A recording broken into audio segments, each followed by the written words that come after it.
going on with it. That sure, Kat. Sounds good. All right. There's been another issue that has come up that I need to address, and it is my fault. And I'm going to have to make a tough decision on this call. The exam study review guides that I typically do. I do because I love you guys. But there's now an issue because your expectation is that all instructors are going to do those. Not that they don't all love you, but I love you the most, right? So I am not going to be doing exam study review guides anymore. Which is fine. I basically base them on the objectives anyway. So if you look at the objectives from each lecture, you should be just fine. All right. They just kind of give you a summary, and I think it gives you a kind of a warm and cozy feeling that you have a good idea of what's going on, but you really do because I give you that information. So I think you should be fine. Let's see. Okay. Nobody has any particular questions from last week. We're moving on to the ankle and foot today, but I have a couple of questions for you before we do that. Oh, at the end of the class today, we have our, and I know I'm a bit late, but we have our midterm kind of feedback evaluation for myself, and I'm going to throw Ben and Wayne under the truck too, because we're all in this together. So we're going to have the written review thing. And I was wondering if someone would be nice enough. We have to leave the room, so I was wondering if somebody would be nice enough to take them up to Allie, or no, Karen Nodden. I'm sorry, Karen Nodden, if she's there at the end of class, and just drop them off. I can always count email her. Okay. All right, so these are just some review questions from before, not all just last week, but from before. So the ACL will limit anterior translation of the tibia, at the tibiofemoral joint, during contraction of the quads with the knee position in 20 degrees of knee flexion. Is that true or false? What's the primary role of that ACL? What does it primarily restrain? Think about the direction that it runs. Does it restrain anterior translation of the tibia? Okay, so hands, how many say this is true? How many say this is false? Lovely. Oh, wait, let me get through this. Very good, okay. So the ischiofemoral ligament restricts hip flexion, true or false? True? False. True? False. Hip flexion. And think about the orientation of the ligaments and what they restrain. False. Basically, none of those hip ligaments restrict hip flexion. Because of the way the ischiofemoral winds around, kind of twists around the neck of the femur, it too restricts extension. Oops. The greatest stress on the patellofemoral joint occurs at 30 degrees of knee flexion. True or false? Greatest stress at the patellofemoral joint. Right, the patella against the femoral condyles. Anybody say that's true? Anybody say that's false? Lovely. What angle is it primarily having the most stress?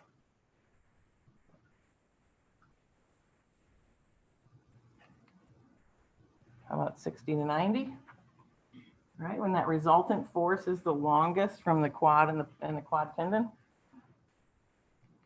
All right, we got another one. What are the primary and secondary roles of the popliteus muscle? Can you think what the primary job of that muscle is? Anybody? It's involved in what mechanism of the knee? Screw home mechanism. Yep. And the flexion component. So it primarily unlocks the fully extended knee. So it helps to flex the knee out of the screw home mechanism when your foot is on the ground, right, in close chain. It also, the secondary role is to assist in maintaining alignment of the medial meniscus during flexion. There's an attachment on the medial meniscus.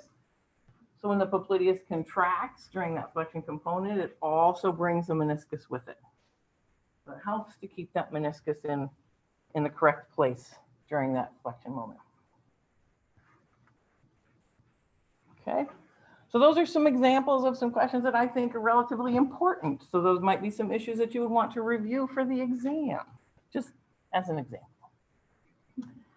All right, so the ankle and foot. We've talked about it a little bit in gait, and we've talked about things like supination and pronation. So here we're going to really dig down to what supination and pronation really mean. What does it mean to supinate and pronate at the foot?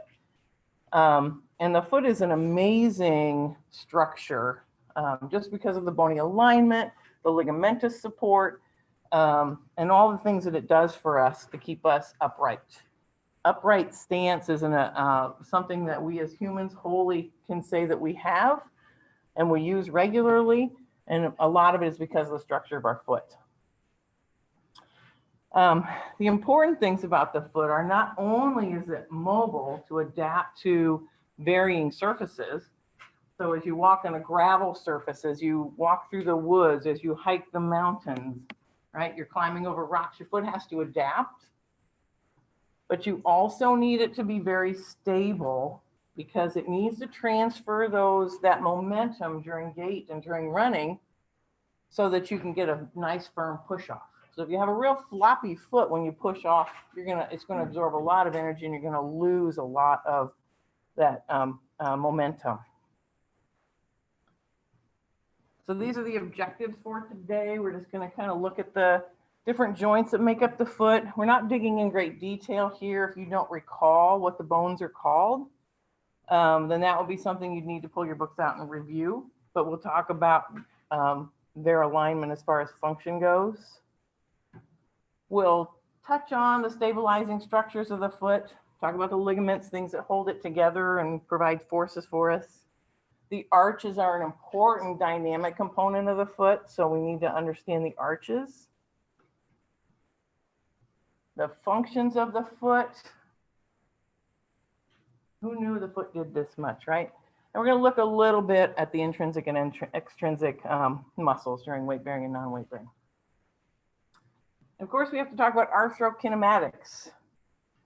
So what happens when we dorsiflex and plantar flex our foot is what we're talking about here, because we're talking about the talocrural joint. Is that term familiar to you, talocrural? So that's the mortise, the tib and fib, with the head of the talus, the dome of the talus, I'm sorry, the dome of the talus. So when you dorsiflex, open chain, the foot moving on the tibia and fibula, you have what shape is the structure that is moving? Convex or concave? The talus, the dome of the talus. Convex. The mortise, obviously concave. So when the foot dorsiflexes, you can call it anterior, posterior, you can call it whatever you want. You can call it dorsal and plantar. Again, I don't care the terminology. It's a concept that I understand. But basically the talus is moving forward or anteriorly, and it's gliding posteriorly. Because of our opposite rule, right? It works here. When that happens, the structures in the back of the ankle are going to get tight, right? The stuff in the front is going to get loose. So if you step in a hole and just your forefoot hits and your heel drops and you weren't expecting it, what structures would likely be damaged from that? The structures in the front or the back? In the back, right? The structures in the front go on slack, so there's not much going on there until the bones compress. So during plantar flexion, the opposite occurs. So you've got the talus rolling posteriorly and gliding anteriorly. The anterior capsule gets tight. So why do we care about this? When we have somebody come into the clinic and they've had an ankle sprain and they've been immobilized for a while and they have zero dorsiflexion, right? They're at neutral dorsiflexion. They can't do any more. It's tight. The capsule is tight. We can help improve that motion by gliding the talus in the mortise and improving the glide. But we have to know, are we going to glide it posteriorly or are we going to glide it anteriorly? Which one's going to help in dorsiflexion? And we know now that we're going to glide it posteriorly, right? So that's where this all comes into play. The axis of rotation through the talocrural joint is not in the cardinal planes. That would be way too easy. Can't have that, right? So the axis of rotation is through the body of the talus, anterior posteriorly, and then it also is through the tips of the malleoli. That's where the talus tends to have its motion. And the tips of the malleoli are not in the same line. They are slightly offset. And the head of the dome of the talus is slightly offset.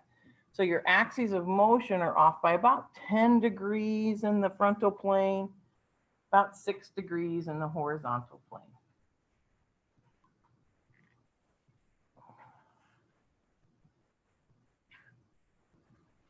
Because of that axis, when you dorsiflex, the foot is moving in slight abduction and also some eversion. So it's moving out that direction.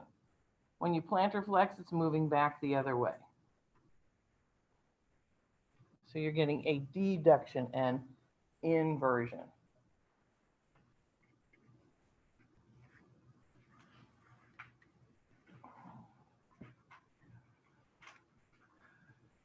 The open chain version of the talocrural joint is not that important to us.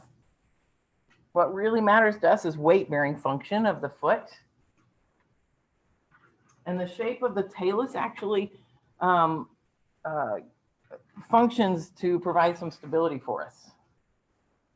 So if you look at the diagram here, the picture of the head of the talus, picture of the head of the talus, there it is, right? It's wider anteriorly than it is posteriorly.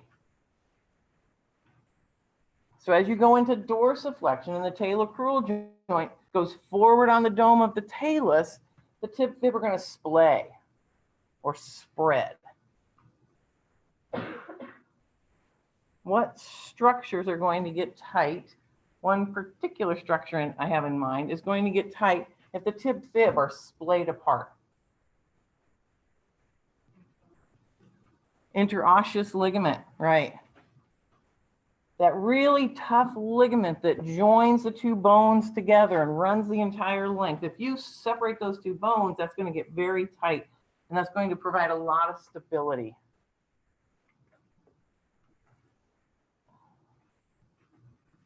The other thing that happens that I think is fascinating, when that happens, the fibula, which is just a rod, right? It's like a piston.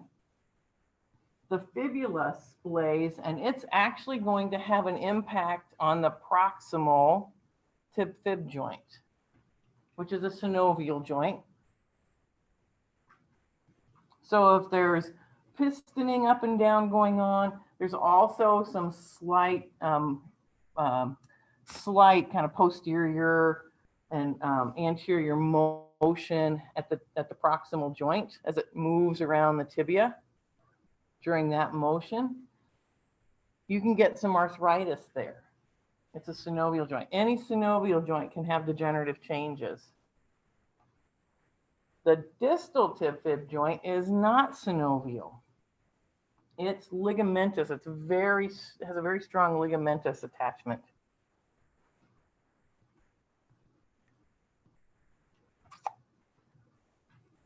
So that small distal motion, if there's any movement in the horizontal plane or in the sagittal plane, it magnifies itself up above, right? So you've got the fibula. Don't trust those markers.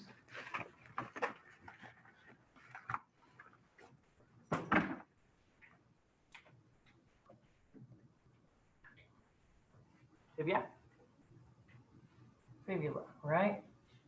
So if you have any sort of splaying going on here that's causing it to move away, it's going to be magnified up here, right? The farther you get from the axis of motion, the more the motion occurs.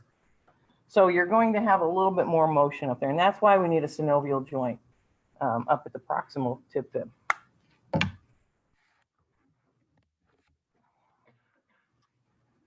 In stance phase, thank heavens for these functions in stance phase, because that gives us the ability to stabilize ourselves during gait. So when our foot hits the floor, remember back to gait, when at loading or initial contact, it's heel contact with neutral dorsiflexion, with neutral dorsiflexion. As soon as that instant that heel hits the ground, we are moving into plantar flexion, right? The foot is moving into plantar flexion faster than the tibia is moving forward to get the full foot on the ground. When we are in that plantar flex position, we are more mobile. That's the open pack position of the foot, of the ankle. So once that foot hits the ground, then our tibia starts to move over top of the foot. So we're moving into a relative dorsiflexion then. As the dorsiflexion increases, the head of the dome of the talus is wider. Things tighten up because it's moving into that wider aspect of the dome of the talus. So we get increased stretch of the collateral ligaments. We're also stretching the plantar flexor muscles because we're moving into dorsiflexion. So those posterior muscles are being stretched. The tib fibs spread apart slightly, increases the tension on the tib fib ligaments in the interosseous membrane. So then when we get into as much dorsiflexion as we have in the stance cycle, our foot is stabilized. Dorsiflexion is closed packed position of the talocrural joint. So then we can transfer that momentum through the plantar flexor muscles, push off of our toes, and propel ourselves forward.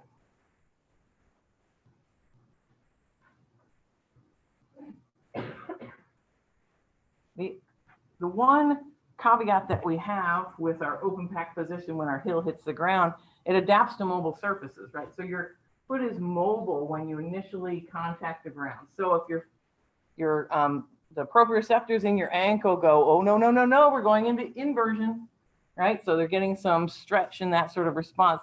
The foot is mobile and it can adapt, right? Oh, no, we're on an uneven surface. It's gravel, we gotta adapt. So it's ready to do that, but it is also where it's most vulnerable for injury because it is the loosest at that point. So ankle sprains are fairly common in the early part of the gait phase, gait cycles. All right. I don't know if you guys are gonna be able to see this. Let's give it a whirl. The subtalar joint. So now we're moving into the subtalar joint, which is the joint between the talus and the calcaneus. It is a vital joint for the function of our foot.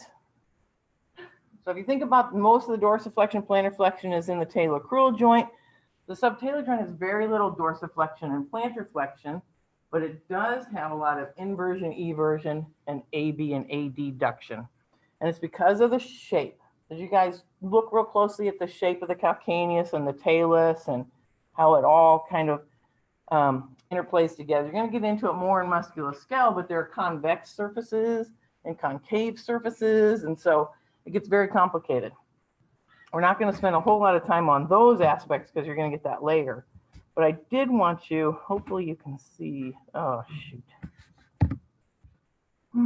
Let me do this. You know, me and technology, probably not a good combination. Hello, this is Dr. Kevin Kirby. We're going to be talking about subtalar joint and the subtalar joint range of motion. I can't make it full screen. Subtalar. Oh, shoot.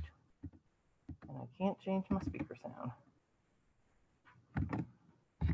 Hello, this is Dr. Kevin Kirby. We're going to be talking about subtalar joint and the subtalar joint range of motion. Subtalar joint consists of two bones, talus and the calcaneus. Between those two bones are the three articular facets, posterior, middle, and anterior facet of the subtalar joint. During subtalar joint supination, the talus glides posteriorly on the posterior facet of the calcaneus. Here we go into supination, opening up the sinus tarsi. You see how it pulls the foot up as it does that. The talus glides anteriorly and inferiorly and hits maximally prone position where the lateral process of the talus here hits the floor of the sinus tarsi here. So the maximum pronation is where the lateral process of the talus hits the floor of the sinus tarsi at the maximally prone position. Neutral position is going to be where the posterior facets are most congruent at approximately this position here. So maximum supination, the talus glides posteriorly and superiorly. Draws the foot up. On the calcaneus, pronation is where the talus glides anteriorly and inferiorly, ending up at the maximum prone position, where the lateral process of the talus hits the floor of the sinus tarsi. You can see it drops the foot when you pronate. So you guys have that in your slide if you couldn't see it well. I couldn't make it bigger. So that's what I get for being not necessarily tech smart.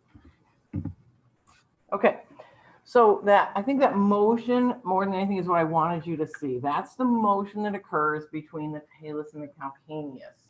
And because of ligamentous attachments, when it supinates, it draws the foot up, draws the arches up. When it pronates, it like flattens everything down. So the subtalar joint kind of drives that that motion. It is triplanar. Yep. So supination and pronation is like related to the arch of the foot, while inversion is like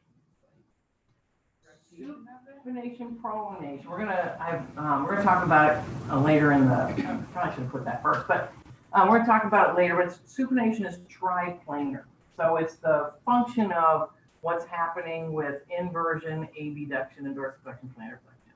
So it's a triplanar motion.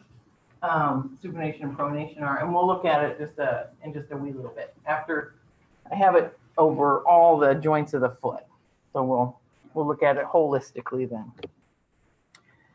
But the subtalar joint is really important for kind of dampening some of the rotational forces that occur above the foot while keeping the foot in contact with the ground. So if you're standing here and you rotate to the right and your foot is on the ground, your toes don't come up medial or laterally, there's an adaptation that's going on in your foot to accommodate for that tibial rotation. Right? The tib fib come down, they are holding tight to that talus. The talus has to go with the tib fib when you rotate. If my foot didn't accommodate to that, I would end up on the lateral aspect of my foot every time I rotated from above. So it's because of that subtalar joint, the dampening of the rotational, those rotational forces, that we can keep the foot on the ground.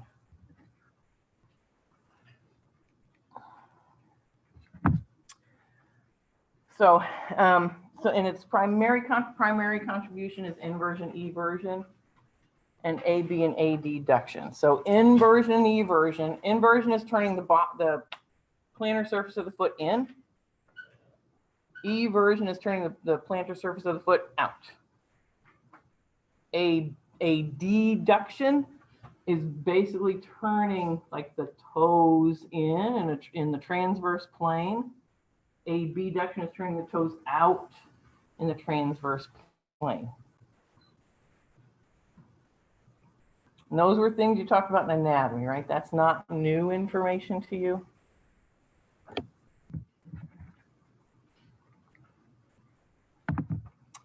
All right, and again, once we're going to go through kind of the function and the importance of each of the aspects of the foot, the hind foot, the midfoot, the forefoot, and then we'll look at supination, pronation with all of those things in mind. So don't panic if that's not making sense right now. So the transverse tarsal joint is the joint between the talus and the navicular, the calcaneus and the cuboid. So it's right in front of the talus and the calcaneus.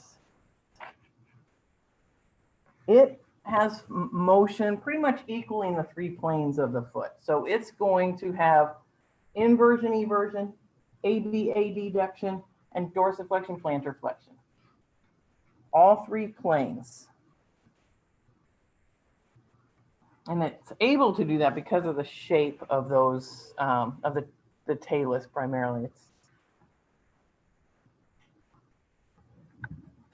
And just like the subtalar joint, it helps the weight-bearing foot to adjust to the surface.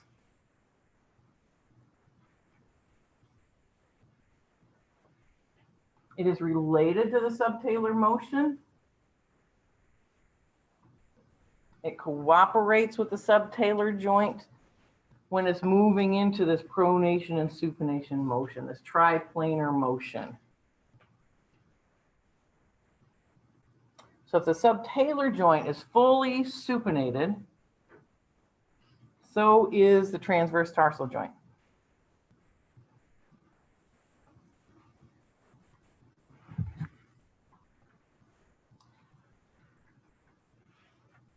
So if the calcaneus, well, we'll get into it in just a second.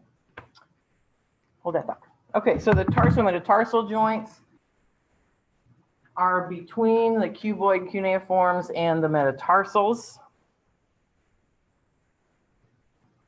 These joints help to hollow and flatten the foot. So because of their adjustment to the ligamentous structures, they can increase arch and decrease the arch.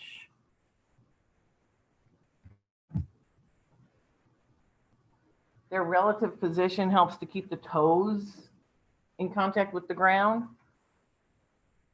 and allows that forefoot position to adjust relative to the surface that it's on.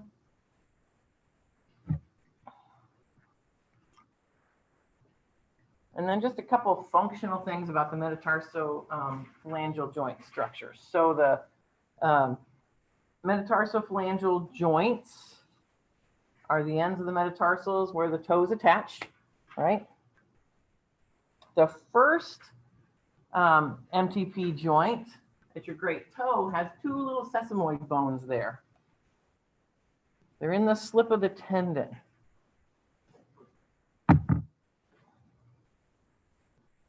Anybody know what ligament they're in or what tendon they're in? Anybody remember? That would be interesting information to have in your brains. Flexor hallucis brevis. So they serve as a pulley for flexor hallucis brevis. They also help to protect the flexor hallucis longus in weight bearing. So they help to distribute some of those forces. If you've heard of turf toe, you watch some of the games, people end up with turf toe.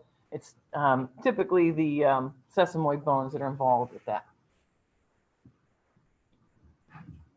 Stability is provided by the joint capsule primarily, but there are also these things called plantar plates that we're going to talk about in a second. Collateral ligaments. There are a lot of collateral ligaments in the body. And basically collateral ligaments are the ligaments on the sides of the joints that hold the two bones together.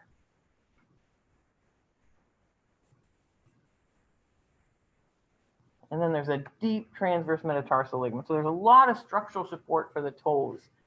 If you think about the gait cycle, as you push off, your toes are extending. That is the last thing that happens as you go through the pre-swing, terminal stance to pre-swing. So all your body weight is going through these joints. So they have to have strong plantar surface support. So we can just rotate right over them in a weight-bearing foot. If your toe doesn't extend well, it's going to affect your gait cycle, right? If you can't extend your great toe, it's going to greatly limit the length of your stride. You're going to have some compensatory patterns that are revealed. It's called hallux rigidus if you don't have good extension. So those plantar plates are similar in the hand too. The hand has them as well, but I think because the foot's weight bearing, I think they serve a much more important function here. They're fibrocartilaginous, so they're really tough structures. And they really help to distribute those compressive loads. So you can see the flexor digitorum tendon coming through there. The deep transverse ligament runs perpendicular. And then the plantar plate.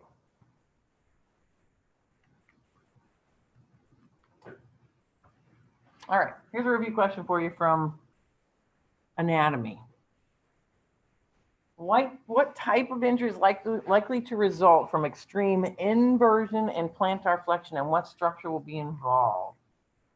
So what ligamentous structure gets tight on inversion and plantar flexion, and what do we call that?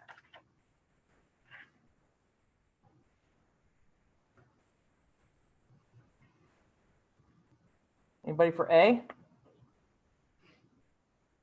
Anybody for B? Anybody for C? Anybody for D? Lovely. See, you guys know so much. Anterior talofib is the most commonly sprained ligament in the foot.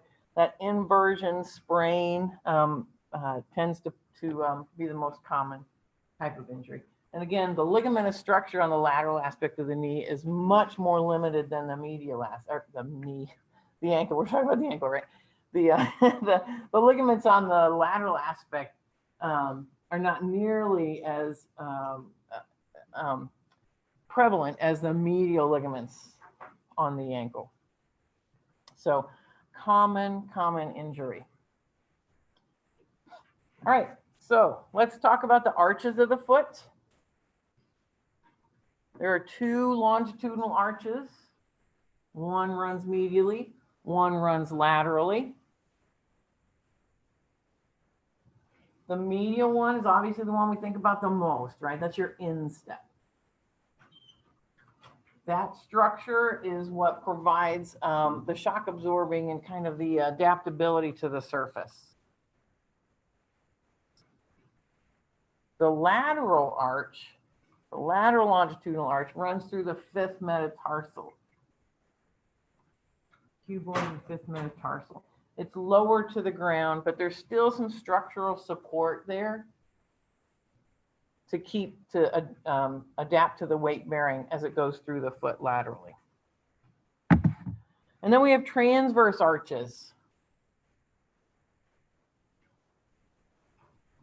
The one of most importance, well, I guess they're both important, but one runs through the cuneiforms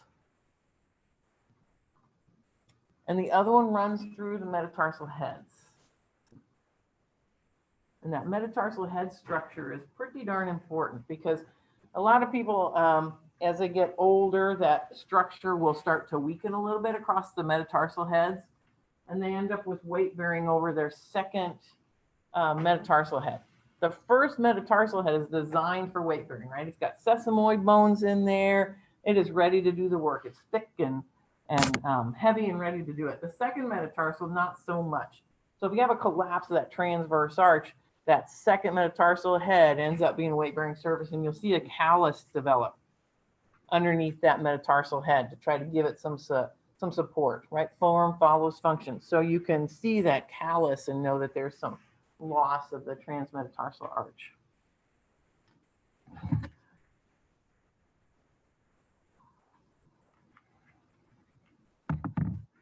All right. The medial longitudinal arch is probably the one that we talk about the most because it's the one that's most obvious to us and really leads to some functional changes in the foot. It is the primary shock absorbing structure of the foot, load bearing structure of the foot. If you have a very flat foot, which I do, my arch actually, I have calluses along my medial aspect of my foot because it weight bears and it's not supposed to. I'm very pronated. So that, that takes a lot of that weight bearing out. The load distribution, the shock absorbing nature. So because of that, I have degenerative arthritis of my knee, right? Other things because that shock has to go somewhere. My foot's not doing it, so it translates up the system. The arch is supported primarily by ligaments, but it has to have muscle support as well. A lot of body weight going through that poor little foot. So you've got to be able to support that with muscle control as well. You know what the keystone is in an arch? That important bone that's right, or that important structure that's right at the top that kind of holds an arch together, typically shaped with angled sides. The navicular in the medial longitudinal arch is kind of the keystone bone. That talonavicular joint is where a lot of that stress goes through.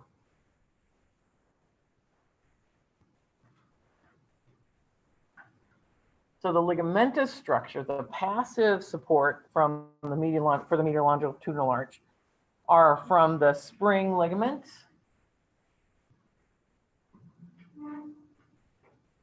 and there's a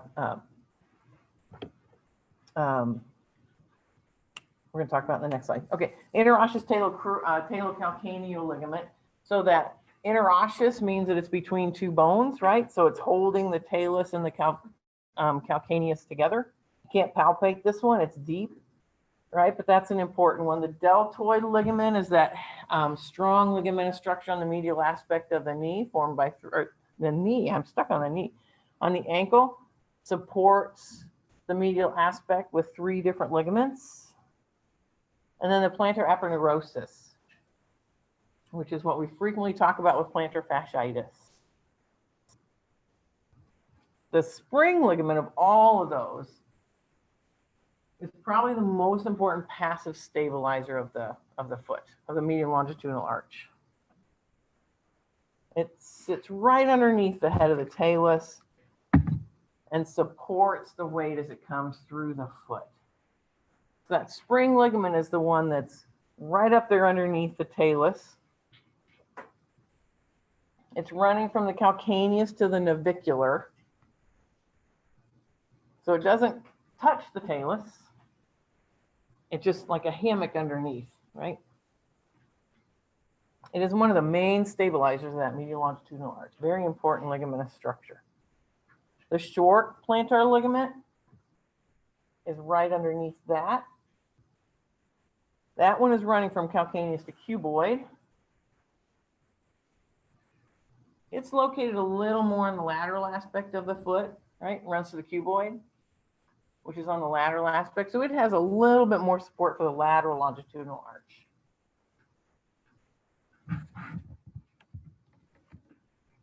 The longest ligament of the foot is the long plantar ligament. It goes from the cuboid to the bases of heads 2 through 5. This is all stuff you guys had in anatomy, but I think it's important enough that we kind of remember where these structures are.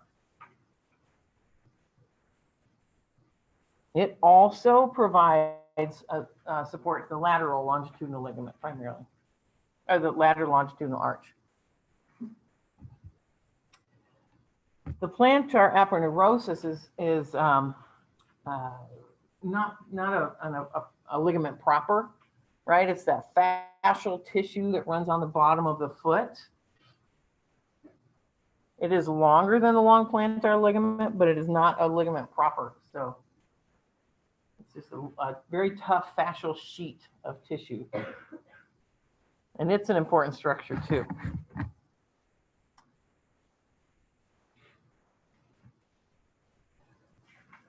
It's another primary passive support to medial longitudinal arch. It gets a lot of stress in walking. So that's the one that if it's inflamed from plantar fasciitis, when you step down, when your weight hits that that plantar aponeurosis and stretches from its connection typically at the calcaneus, that's when you're going to get that pain with plantar fasciitis.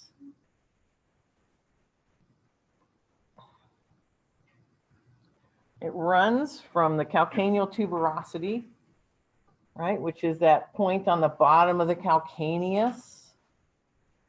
When you get bone spurs on that from the plantar aponeurosis pulling it, people talk about, oh, I have a bone spur. That's why when I step down, I have pain. The bone spur actually sticks out of the calcaneus longitudinally. It doesn't point down to the ground, right? It's pulled out by the aponeurosis.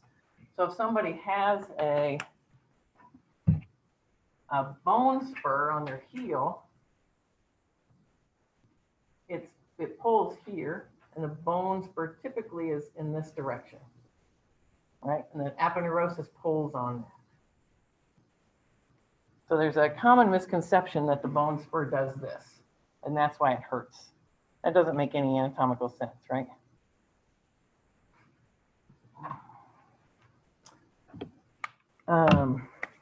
There's some blending of the aponeurosis with the muscles in the foot, the intrinsic muscles in the foot. So there's some connection between muscle and bone.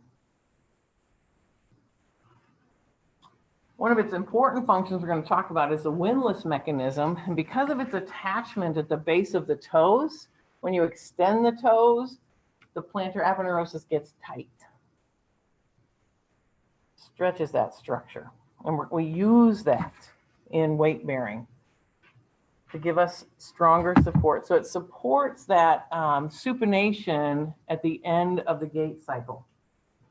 As you extend your toes, the plantar aponeurosis gets tight and it tends to pull the calcaneus in towards the metatarsals. It elevates the medial longitudinal arch.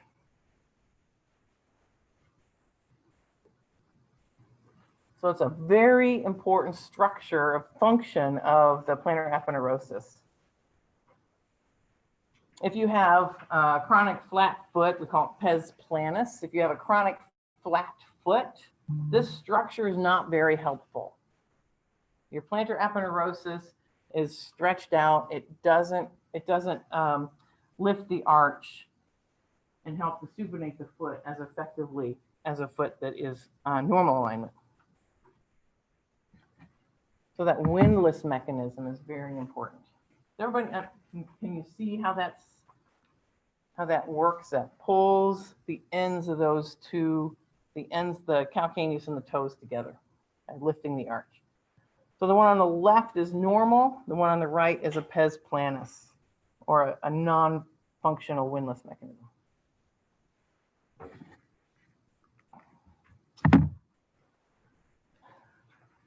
So it helps with the supination as we go into the end of the gait cycle. It allows that plantar fascia to really help support the longitudinal arches as the heel raises and the foot rotates over the MTP joints. If you have a hallux rigidus, if your big toe doesn't extend, again, you're not going to have a very functional windlass mechanism. All right, let's take a break because we're going to be moving into supination pronation, and that's a little mind blowing. So we'll take a break here, rejuvenate your brains. Isn't the foot fascinating? So it's something. Why does everything have we got to do that over because I forgot to do the record. So if you watch the video, you're going to be missing those important parts. All right, so the kinematic coupling that occurs is what drives problems at the hip or the knee or the low back, right? When I run for 2 miles, I start getting a low back pain. So it could be because of the forces that are coming up through your foot. It could be because there's a rotational force or some other force that is actually being translated all the way up into your low back from your foot hitting the ground.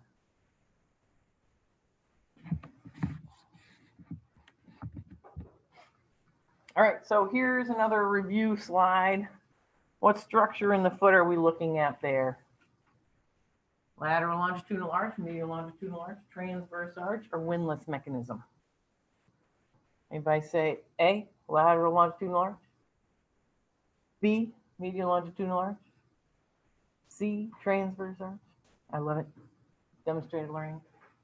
Nobody says windlass mechanism? Okay, good. See, this stuff isn't so hard. All right, so we're moving into the muscles of the ankle and foot. And again, we're only going to talk about a few of them. You still need to know all of them. So if it's a bit muddy, you might want to go back and review. But we are going to talk about a few key ones and some of them in general. So obviously the function of the muscles is to provide stability. It's to provide thrust or momentum, movement. They also help with shock absorption. The muscles in the ankle and the foot cross multiple joints, right? So we're not just talking single joint muscles in most cases. There are very few of those in the lower leg and foot. Where they are attached to the foot indicates what their motion is going to be, right? So the peronei sling around the lateral aspect of the foot, they insert on the medial side of the foot, right? But they don't affect the medial side of the foot when we look at talocrural motion or ankle motion, right? Because of the way they sling around that pulley mechanism. So their orientation, you have to be very aware of their orientation to know how they influence movement at the foot. There are extrinsic muscles that start outside the foot and go down and insert on the foot, and then intrinsic, and they are the muscles that are just in the foot itself. They provide some stability, help support the arches, those sorts of things. So the axes on this diagram that you see here are the ones that are the true axes of the foot. Remember, they're off by 10 degrees and 6 degrees. If a muscle is in the top left quadrant, we're talking about dorsiflexion and inversion. If they're in the top right, they're dorsiflexors and everters. If you want pure dorsiflexion, you would anticipate all of those muscles in the front of that talocrural joint axis. All of those muscles would be contributing to dorsiflexion for pure dorsiflexion. So if I ask you what the primary function of the fibularis or peroneus longus and brevis are, if they activate just by themselves, just those two muscles, what movement are you going to see in the foot?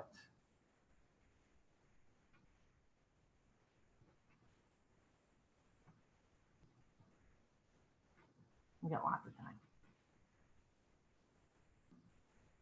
Yep. Plantar flexion, thank you. The rest of the class thanks you. Plantar flexion and eversion, right? Because of their position on this chart, if they activate, that is the direction the foot is going to go.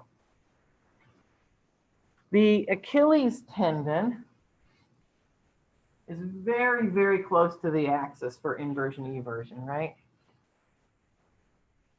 It has the best moment arm of all the muscles for what motion? Plantar flexion, right. Yeah, if you look at how its distance from the axis, it obviously is going to be very strong plantar flexor. Much stronger than tibialis posterior, right? Because it's closer to the axis of that motion. But tibialis posterior is going to be a much better inverter, right? So is that all? Can you interpret that from this chart? That's what you should be able to look at this chart and figure out. Okay, good. So the anterior compartment muscles, tibialis anterior, extensor hallucis longus, extensor digitorum longus, peroneus tertius if you have one. We see them active in gait right at initial contact. Helps to control the foot as it goes towards plantar flexion. Right, that ground reaction force vector wants the foot to slap on the ground. We don't want that. That's too much force. So we need to control the foot lowering. That's the anterior compartment muscles. You also see them active during swing phase, right? Because we don't want to drag our toes as we bring our foot around. We don't want to have to lift our hip too high because that's too much energy. So you'll see them active during swing phase in the gait cycle as well.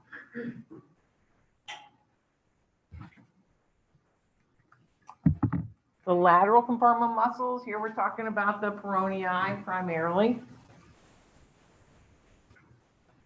There's kind of a push, I think, to change those to fibularis longus and brevis. And so you'll see it in some of the books. You'll see it fibularis.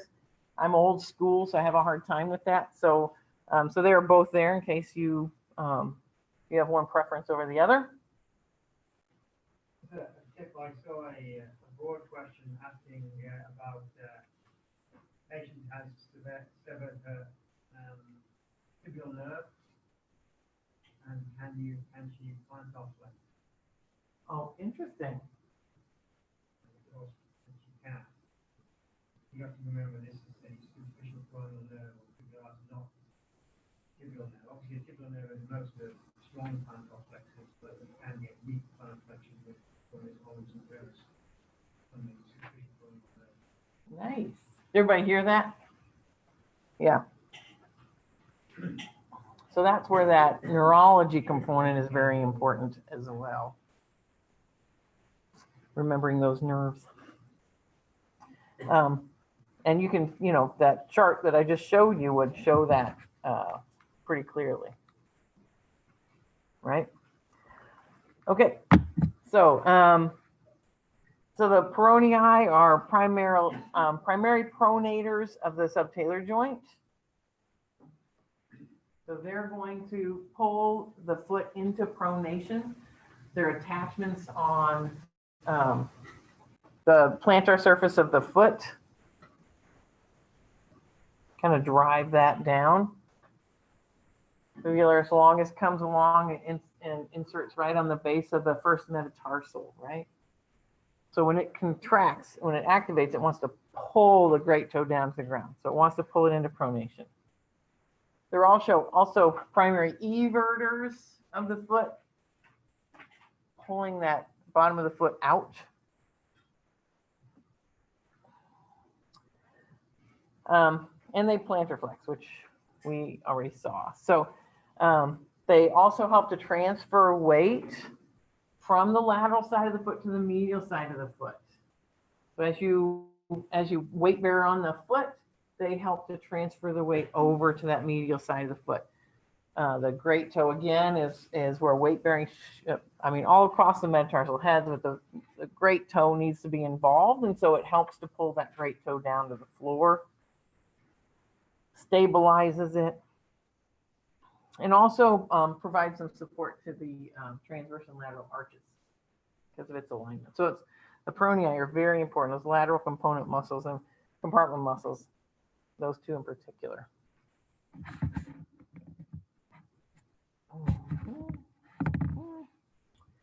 My battery must be dying. And the posterior compartment muscles, these all pass behind the subtalar joint axis, so they are plantar flexors.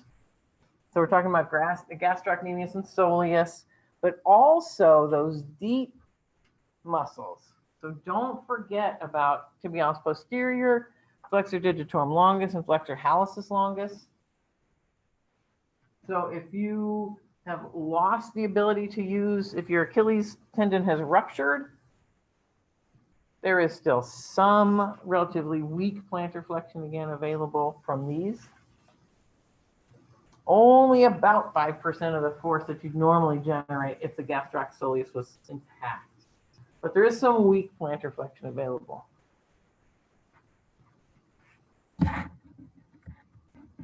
We're talking obviously primarily about triceps suri, which is gastroc and soleus together. I don't know if that's a term that Dr. Hallen used. The Achilles tendon is a honking tendon, right? I mean, it's a big old honking tendon, and you can palpate it really easily. So you can tell it has a lot of force that goes through it. It also is well positioned because of its moment arm to do plantar flexion.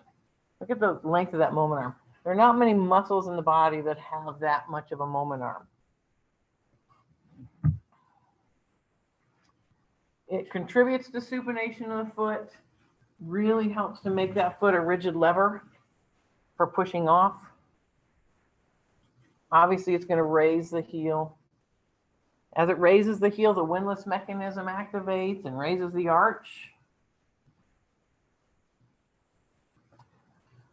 Eccentrically as well, it's going to help control the tibia as it, the soleus primarily, is going to help eccentrically control dorsiflexion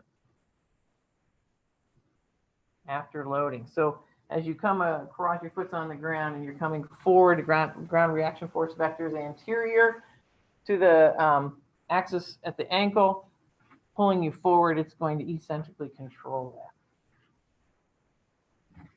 So it does a lot of stuff when the foot's on the ground. Again, the posterior tib, I think, is very important. We sometimes forget about it, but it has a long moment arm for supination.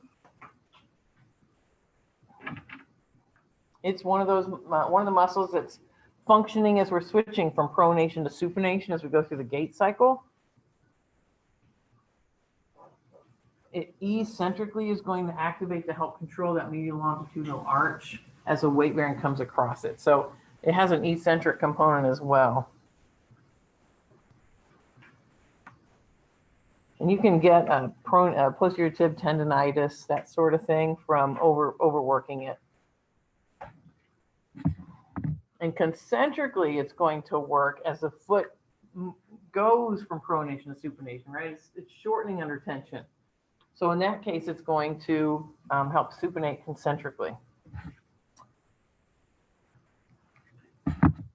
And then those deep flexor hallucis and flexor digitorum longus, they're going to offer support as well. During gait, they help with supination. As you move forward onto your toes, they also are important. They activate so that your toes don't collapse. They give you that support over your toes as you go through the ends of stance phase. It's also nice because it lengthens your base of support. You've got some ability to control your, some grip the surface, right? So it helps with your balance.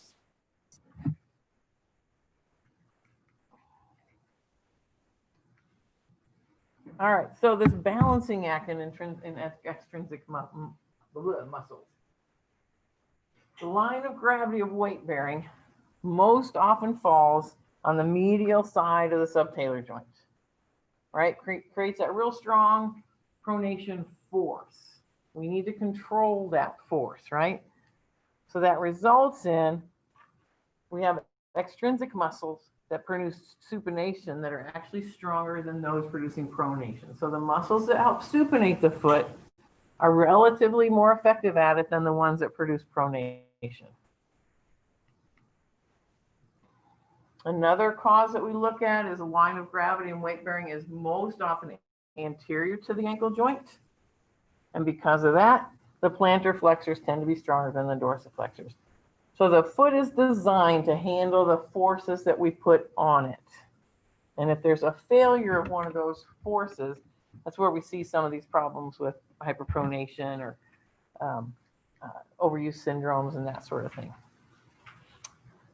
Plantar fasciitis is a really common thing that you see, and a lot of times it's from changing your activity status. It's that loss of control of pronation puts a lot of stress on the aponeurosis, so it's a sign that there's something going on. Your intrinsic musculature, again, just to kind of summarize, they help stabilize the toes. So we sometimes do like toe curls, towel bunches, things like that. We have people pick up marbles with their feet. All of that is designed to help strengthen the small intrinsic muscles of their foot primarily, to help support the arches and that. They function dynamically during gait. They also help to support those passive structures so that the ligaments have some active support and don't just get stretched out over use. All right, any questions? That is all I've got.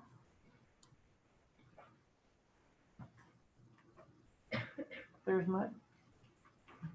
Everybody understand pronation, supination? Forward and backward. We're going to talk about it in class or in lab, so we'll see how that went. The exam is on Friday, a week from Friday. A week from Friday. It is covering spine through this lecture, so it will not have next week's shoulder lecture on it, obviously. Like I said, the objectives really are basically the study guide. I don't really vary that much from it. So look at those objectives. If you have questions, give me a shout out and we'll see what we can do. All right, so I'm going to hand these out. When you are done with I normally have an envelope, but I didn't have to grab one. So when you're done with this, please hand it to Mallory.